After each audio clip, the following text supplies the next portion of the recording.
So let's flip through the school binder. The first page is a pretend play page where we have the Pack My Backpack and the Knots and Crosses page. The Pack My Backpack kit comes with these items, which are school essentials.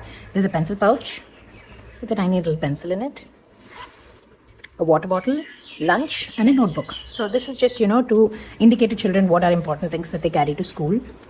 You pack that in a backpack. The backpack is detachable, and you can put it on a cute little teddy that you have at home. The next page is the Knots and Crosses page, where you get the typical pieces of knots and crosses. So you're just going to play a game.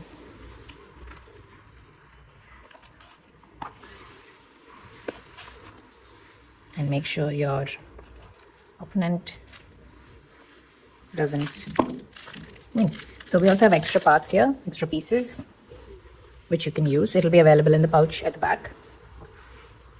The next page is a color-based activity. So you just have to match the crayons to the doodles that are on top. So there's blue, there's red, yellow, and white. If they get it wrong, don't bother. They're just learning, so allow them. The next page is the flower petals page. So here you learn colors and orientation. So I'm going to take the petals. Now, if they're going to match the color and not bother about the orientation, obviously they're just beginning, so don't worry. You just have to tell them that it has to match the profile, right? So that's how you make use of this page. And the center. Correct? So the next page is a shape related activity. You get different shapes here in this flap. All you have to do is match it to the outline. Now this is a fairly simple activity. This is one of the pages that I recommend for early beginners because it's very colorful, it's very easy. The parts are fixed to the page, and there's no question of losing anything here. And I also recommend this color related page for early beginners. And the page behind that is the Tetris. The Tetris page is basically filling up the grid with more shapes that keep falling from the top. So you have to start from the bottom and then go on filling at the top. This is a little more complicated. So let's say kids of age 4 and above should be able to do this. So you start by filling in, the baseline. And if at all they leave a gap, they leave a gap. So you can always, try and tell them that you don't miss out any gaps. Otherwise, you're going to lose points.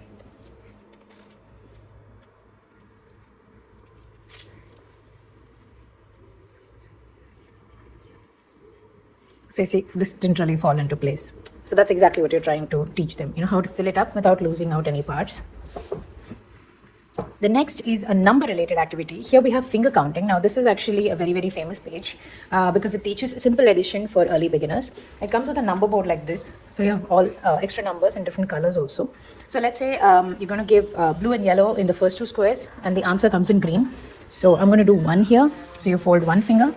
I'm going to do 2 here. So you fold 2 fingers. And the answer is the number of folded fingers. So it's 1, 2, 3, which you pick out from the green.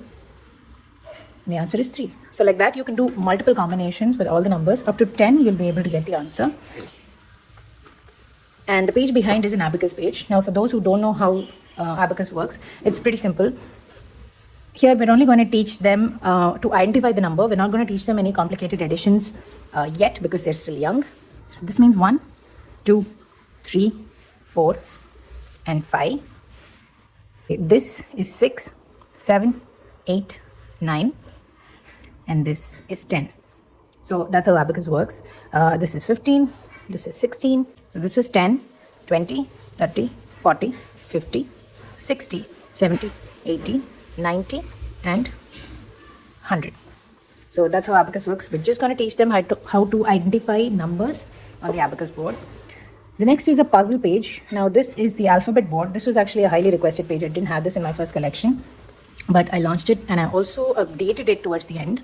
It used to be a pouch at the back, but now I introduced an alphabet board, which is basically, certain images related to the alphabets like A for apple, B for bee. Now this is a very, very simple page. For early learners, it's very colorful, it's very useful. So I've already filled it up till U, and V, W, X, Y, and Z. Now I can always pick out a piece, bring it to the page at the back, try to identify where the P is and relate to the word P for pumpkin. And the last is obviously the accessory pouch where you get to keep all of your extra parts. And the binder shuts closed this way.